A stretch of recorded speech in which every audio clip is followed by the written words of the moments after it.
अजितदादांच्या विमान अपघाताप्रकरणी VSRचे मालक रोहित सिंगला अटक करा, जय पवार यांची मागणी. तर अपघाताचा अंतिम अहवाल आल्यानंतर बोलणार असल्याचं केलं स्पष्ट. पाठिंब्यासाठी सुनेत्रा पवारांचा ठाकरेंना फोन. ठाकरे सेनेची उमेदवार न देण्याची भूमिका. सूत्रांची माहिती, शरद पवारही बिनविरोधसाठी मैदानात उतरण्याची शक्यता. तर निवडणूक लढण्यावर काँग्रेस ठाम. नाशिकच्या दिंडोरीमध्ये कार विहिरीत कोसळली. 6 विद्यार्थ्यांसह 3 पालकांचा मृत्यू. मृतांच्या नातेवाईकांना 5 लाखांची मदत जाहीर. तर दुर्घटनेनंतर विहीर बुजवण्यास सुरुवात.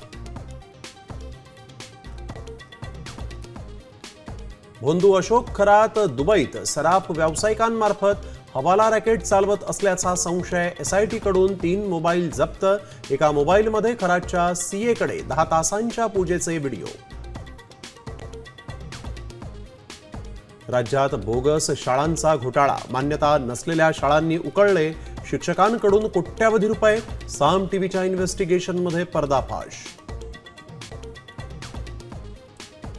राज्यात अवकाळी पावसाचं संकट कायम. धाराशिव, सांगलीमध्ये मका, गहू पिकांसह द्राक्ष बागांचं प्रचंड नुकसान.